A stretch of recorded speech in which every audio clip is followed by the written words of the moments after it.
antara nikmat yang sering kita nggak sadari itu adalah nikmat Allah menyelamatkan kita dari banyak kerugian. Kalau keuntungan kan kita tahu nih, karena wujud kan. Tapi kalau kerugian, kita seringnya nggak tahu karena tidak berwujud. Kalau berwujud, rugi. Kalau dihindarkan dari kerugian, pasti nggak akan ada wujudnya. Misalnya dihindarkan dari jatuh, berarti kan nggak ada lecetnya ya. Kalau lecet berarti jatuh. Kalau nggak lecet berarti nggak jadi jatuh. Nah ini berarti kan tidak berwujud. Karena nggak berwujud, seringnya kita nggak sadar kalau itu nikmat dari Allah. Tapi kita harus belajar yakin itu sering terjadi dalam hidup kita. Baik itu lecet fisik ataupun lecet hati. Berat. Karena kalau udah kerasa di hati kita kan berarti ada masalah nih. Kadang-kadang Allah menyelamatkan kita dari kekecewaan, dari marah, dari sakit hatinya. Itu kan tidak ada wujudnya karena kita diselamatkan. Tapi yakin bahwa sesungguhnya itu juga nikmat dari Allah. Makanya harus tetap bersyukur walaupun kita kadang gak bisa menghitung nikmat Allah. Karena emang gak mungkin menghitung nikmat Allah. Wa in ta'uddu ni'matallah. Gak mungkin kita bisa menghitung nikmat Allah. Gampangnya misalnya coba aja, ada nggak kita yang bisa ngitung jumlah tetes air hujan ketika turun hujan? Itu baru satu nikmat ya, hujan doang nih. Bisa nggak ngitung berapa tetes air hujan yang jatuh ketika kita lagi musim hujan? Atau sekali hujan aja nih, setengah jam berapa tetes? Nggak ada yang bisa ngitung. Itu aja nggak sanggup, apalagi nikmat-nikmat yang lebih besar. Nah, jadi tetap walaupun kita nggak sadar nikmat Allah apa, tapi kita pakainya bukan cuma dengan logika. Hidup saya kayaknya gini-gini aja logikanya nih. Tapi kalau kita beriman sebetulnya nggak gini-gini aja. Hidup kita tuh harusnya lebih parah dari ini nih. Hidup kita tuh harusnya banyak masalah. Cuman sebagian besar masalah udah Allah hindarkan. Udah Allah selamatkan kita dari masalah-masalah itu. Cuman dikasih sebagian kecil sebagai pengingat buat kita. Kadang-kadang kalau nggak dikasih masalah sama sekali kita suka jauh dari Allah. Karena Allah kangen. Di antara hadis kangennya Allah kepada kita tuh, Allah kalau kangen kepada hambanya dikasih ujian. Hamba yang kayak gimana? Hamba yang kalau nggak dikasih ujian nggak deket sama Allah. Sehingga kalau Allah kangen sama kita, yang nggak deket sama Allah nih suka lupa sama Allah, Allah kasih kita ujian. Tapi ujian yang dikasih juga ujian yang insya Allah masih ketahan sama kita. Karena Allah nggak mau ngasih kita ujian yang mencelakai kita. Kalau itu terjadi namanya bukan ujian, tapi namanya azab. Dan insya Allah orang beriman nggak dapat itu. Yang dapat kayak gitu tuh kelasnya udah kelas Firaun, Haman, Korun, Namrud ya. Abu Jahal, Abu Lahab itu kayak gitu tuh. Tapi kalau kelas orang Muslim yang udah beriman cuman nggak soleh-soleh amat, insya Allah yang dikasih bukan azab, yang dikasih adalah ujian. Kenapa? Allah kangen dengerin curhat kita di sepertiga malam. Allah kangen ngeliatin kita menangis dan manja kepada Allah. Allah kangen kita bangun tengah malam atau sepertiga malam berdoa kepada Allah. Allah kangen kita berdiri dan sujud dengan waktu yang lama. Kadang-kadang sujudnya setengah jam, saking lagi berserah diri kepada Allah. Allah kangen, makanya dikasih ujian dikit. Tapi ujian yang dikasih ke kita tuh sedikit dibandingkan yang Allah hindarkan dari kita. Tapi mana buktinya dihindarkan? Kalau ada buktinya namanya nggak dihindarkan. Kalau sudah wujud namanya kena. Kalau nggak kena pasti nggak ada wujudnya. Terus gimana kita tahu? Kita mungkin nggak tahu, tapi kita bisa meyakininya, iman. Makanya yang dipakai bukan hanya logika, tapi juga iman. Karena Allah Subhanahu wa taala menyelamatkan kita siang dan malam. Kulla yaumin huwa fi sya'n. Itu ayatnya. Kulla yaumin huwa fi sya'n. Setiap hari Allah sibuk menyelamatkan kita. Salah satu tafsir dari kalimat fi sya'nin adalah Allah sibuk menyelamatkan kita. Setiap hari kulla yaum sibuk menyelamatkan fulan-fulan, sebanyak jumlah manusia sebanyak itulah yang Allah selamatkan. Bukan cuma mukmin, bahkan orang kafir juga kadang Allah selamatkan. Cuman di dunia, kalau di akhirat beda lagi ceritanya. Kalau di dunia rahmat Allah semuanya dikasih, baik kepada mukmin ataupun kepada yang tidak mukmin. Dikasih rahmat Allah di dunia, tapi di akhirat hanya berlaku bagi orang-orang yang beriman. Kenapa orang yang tidak beriman kok dikasih rahmat Allah di dunia? Karena di sisi Allah dunia itu kecil, gak terlalu berharga, makanya dikasih semuanya. Akhirat itu berharga, makanya dikasih buat yang Allah sayangi, yang Allah pilih doang, yaitu orang yang beriman. Jadi jangan sampai kita berpikir Allah tuh kayaknya gak fair, kok orang gak beriman dikasih rahmat di dunia? Karena dunia itu gak terlalu berharga di sisi Allah. Seandainya dunia itu ada harganya walaupun sebelah sayap nyamuk, gitu kan hadisnya, gak akan Allah kasih itu dunia kecuali kepada orang beriman. Tapi berhubung lebih ringan daripada sebelah sayap nyamuk, dikasih kepada semuanya. Ibaratnya kalau kita ngasih kayak ngasih lagi jalan gitu ya, naik angkot misalnya, naik angkot terus sama istri nih naik angkot berdua. Terus pas turun angkot, harga angkotnya tuh misalnya 3.000, udahlah kasih aja 5.000. Karena 2.000 yang kita kasih, nggak mungkin istri kita komplain. Kemarin aku minta nggak dikasih, nggak akan mungkin kan? Kenapa? Cuma 2.000. Tapi coba ngasih 100.000. Beda tuh. Karena dia sesuatu yang ringan, maka tidak perlu komplain. 2.000 doang, saya juga dikasih lebih dari itu. Harusnya kita sadar bahwa dunia itu 2.000-an. Dunia itu cuma 2.000-an. Nggak terlalu berharga lah. Walaupun tetap butuh, nggak berharga juga butuh. Sehingga ketika ada orang yang tidak beriman dikasih 2.000-an kayak gini, kita yang beriman jangan sirik. Mending saya nggak beriman kalau kayak gitu. Ternyata nggak beriman juga dapat tuh banyak. Nggak banyak, cuma 2.000-an. Ya kita mah dikasih lebih banyak dari itu. Cuman yang dilihat 2.000-nya, bukan yang ratusan ribunya. Ini artinya teman-teman, yuk kita tetap belajar bersyukur kepada Allah. Walaupun kita nggak sadar nikmat Allah itu apa. Kita nggak bisa ngitung dengan logika kita. La tuhsuha, nggak mungkin bisa dihitung dengan logika. Tapi kita masih punya logika iman. Dan kita yakin kulla yaumin huwa fi sya'n. Setiap hari itu Allah ngasih nikmat buat kita. Setiap hari itu Allah menyelamatkan kita dari banyak masalah. Setiap hari. Bukan pernah tuh dulu gua nyelamatin lo. Enggak. Setiap hari diselamatin. Kita ada orang yang kadang-kadang nyelamatin kita dari satu musibah. Itu kan berjasa dan kita kayak ngingat seumur hidup kan ya. Dianggap kayak orang yang paling berjasa dalam hidup kita. Dulu hampir putus gara-gara dia nggak jadi putus gitu. Nyambung lagi dalam bentuk yang halal misalkan ya. Berarti kan dia paling berjasa nih. Kalau nggak gara-gara dia nih udah putus tuh. Kalau nggak gara-gara dia udah cerai nih. Alhamdulillah gara-gara si fulan, gara-gara ustadz itu, gara-gara teman saya, gara-gara orang tua. Kita yang tadinya hampir bercerai, nggak jadi bercerai kan dia berarti berjasa banget dalam hidup kita. Menyelamatkan rumah tangga. Allah menyelamatkan kita dari yang kayak gitu-gituan tuh kulla yaum, setiap hari. Kalau yang belum menikah, setiap hari Allah menyelamatkan kita dari zina. Apalagi kita hidup di zaman fitnah. Apalagi kita hidup di kota besar kayak di Bandung. Yang fitnahnya mungkin lebih besar daripada di desa. Dengan mudah kita bisa terjerumus ke dalam dunia-dunia yang kayak gituan. Mudah banget. Tapi setiap hari diselamatin, besok diselamatin lagi, lusa diselamatin. Walaupun seringkali Allah pengen nyelamatin kita, kitanya aja yang kekeh gak mau diselamatin. Udah jatuh, Allah selamatkan dari apa? Dari makin terpuruk. Kadang-kadang kan jatuh ketiban tangga nih. Jatuh doang gak ketiban tangga. Allah selamatkan. Kalau gak diselamatkan 100%, minimal diselamatkan sebagiannya. Supaya kita gak benar-benar hancur. Itu sering. Yang pernah merasakan masa-masa kelam di masa lalunya, harusnya kan ketika kita dulu kayak gitu kita mungkin udah mati kali ya.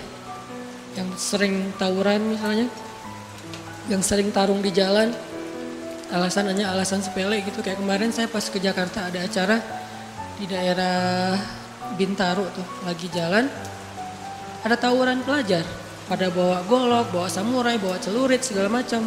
Kita agak-agak kaget karena kita platnya plat D gitu kan. Agak bahaya nih di Jakarta soalnya. Langsung kita gimana nih plat D, masa mau ditutup pakai tangan, nggak mungkin kan ya mobil. Akhirnya la haula aja. Coba bayangin, mungkin sebagian kita pernah ngalamin masa kayak gitu dan mungkin lebih parah. Yang kayak gitu-gitu mah udah jadi kayak sarapan lah.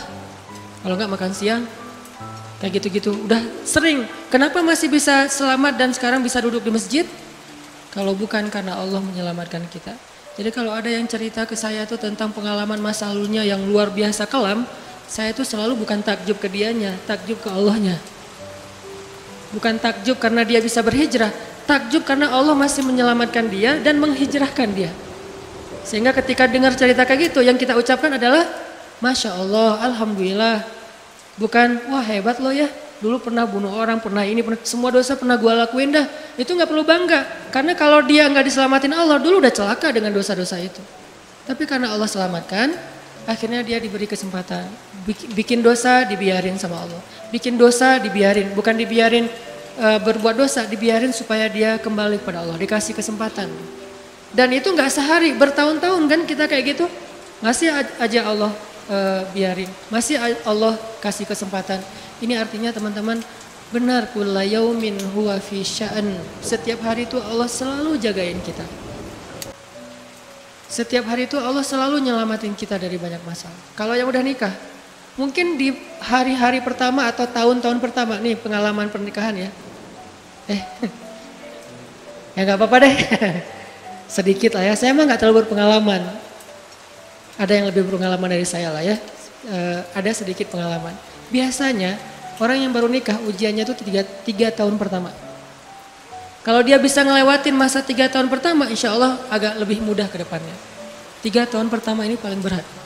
Apalagi kalau dia nikahnya, alhamdulillah gak pacaran. Kalau pacaran kan ujiannya udah sebelum nikah udah banyak ujian ya. Pas sudah nikah ya udah selesai. Bukan udah selesai ujiannya, udah gak ada yang perlu udah hambar aja. Udah plain ya. Pernah gitu Ustaz? Enggak sih. Untung ya, untung. Alhamdulillah gak pakai pacaran. Soalnya yang pacaran diputusin melulu. Jadi yang udah pacaran lama, pas udah nikah, kita mau ngapain lagi ya? Kayaknya udah semua ya. Oh iya, udah semua. Bulan madu dari dulu juga udah sering. Kan udah agak-agak plain gitu kan. Tapi kalau yang belum nikah, belum pacaran, nikah nih.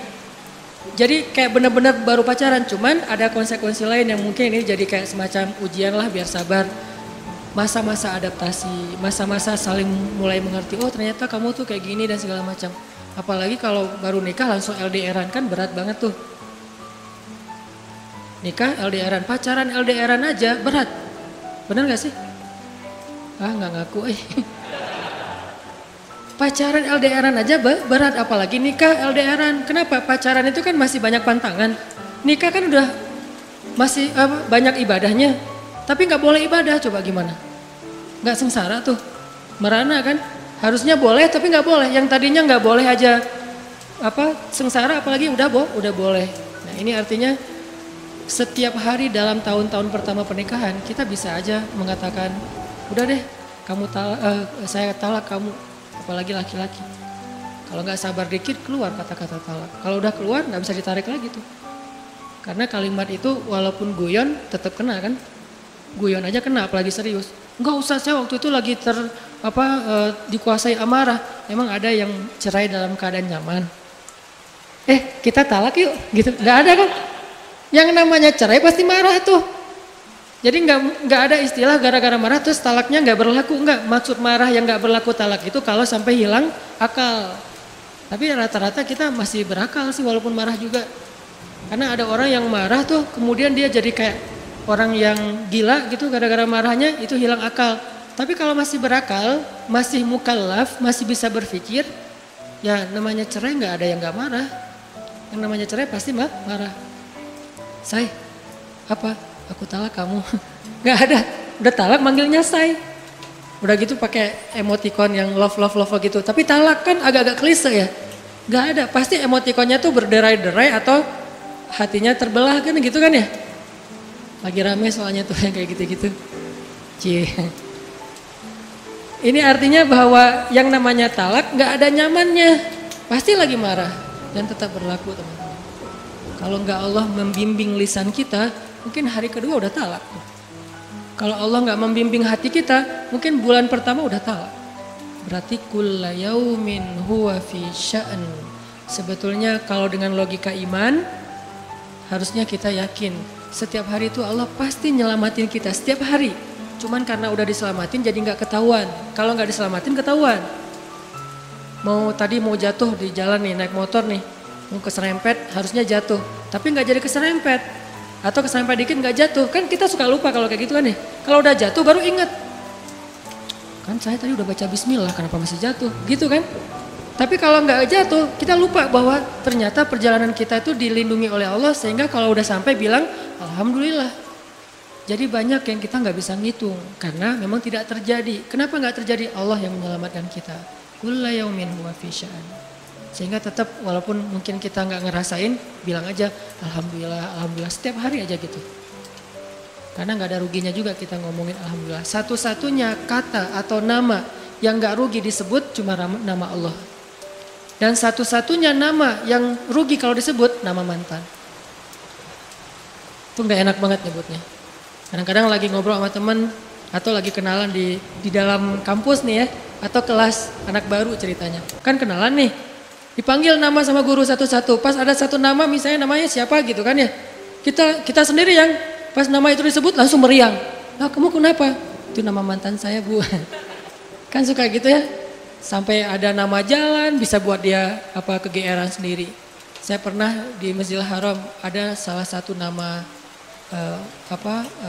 gate, nama gate tuh, bukan gate Masjidil Haram ya. Kalau gate Masjidil Haram semuanya nama cowok, kan nggak mungkin saya punya mantan cowok kan.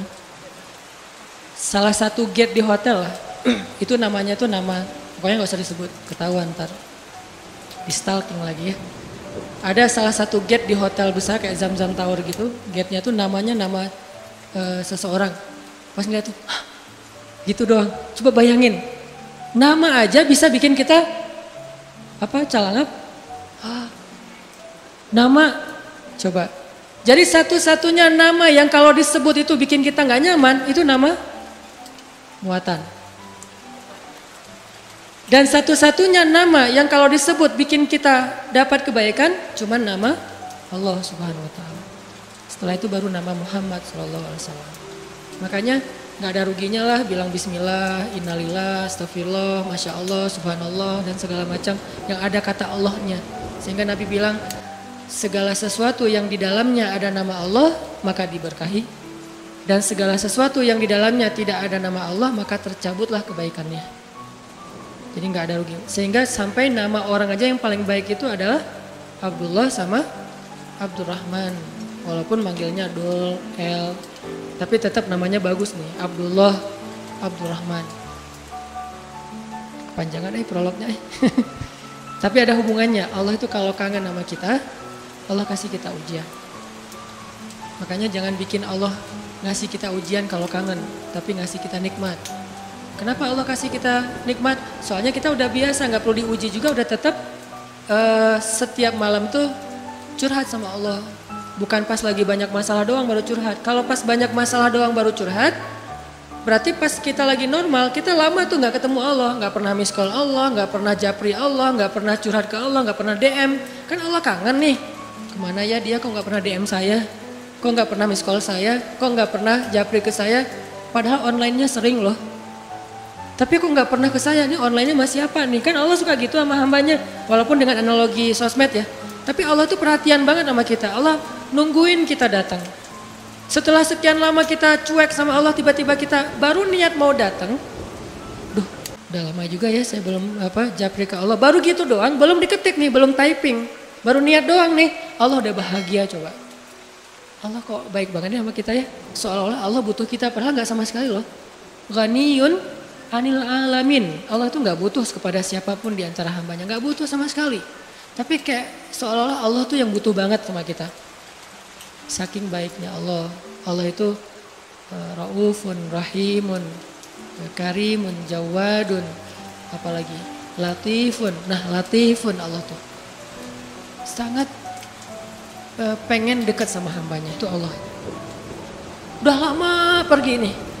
Sibuk dengan semua orang dijapri, semua orang dia chat sampai tengah malam chat sama orang lain. Tapi Allah gak pernah dijapri, Allah tungguin. Kalau manusia mungkin kita bisa nyebutnya kayak kesepian gitu. Tapi Allah kan gak mungkin kesepian, tetap aja Allah nungguin seperti orang yang kesepian. Saking kangennya sama kita coba. Begitu kita ada masalah datang ke Allah, Allah gak bilang, giliran sekarang aja lo datang. Enggak kayak gitu Allah. Langsung Allah dekap, langsung Allah, ada apa hambaku? Hal min haja, apakah kamu butuh sesuatu? Hal min taib, apakah kamu mau diterima taubatnya? Hal min mustaghfir, apakah kamu mohon minta ampun? Allah tanya kepada kita setiap malam, dicuekin lagi. Datang Allah ke langit dunia. Harusnya kan Allah suruh aja malaikat ya, malaikat kasih tahu ke dia supaya berdoa. Enggak, Allah yang langsung turun. Ibaratnya Allah yang ngejapri kita, enggak dirit juga. Setiap malam japri, setiap malam enggak dirit. Padahal online-nya, lasinnya tuh per setiap jam bahkan setiap menit dia online terus. Tapi yang Allahnya enggak dirit, ketimpa lagi tuh. Marahkah Allah? Enggak. Kalau Allah marah, pasti kita udah celaka dari dulu juga. Karena kalau Allah udah marah, maka perhatikanlah kaum-kaum sebelum kalian, kata Allah. Perhatikanlah kaum-kaum sebelum kalian, Ad, Samud, atau tokoh-tokoh sebelum kalian, Firaun, Haman, Namrud, dan seterusnya. Perhatikan kalau Allah udah marah nih. Berarti Allah belum marah sama kita. Tapi jangan sampai batasan waktu yang Allah buat itu kita lewatin, itu bahaya. Karena kalau Allah sudah menentukan waktunya, nggak bisa ditolak lagi sama kita.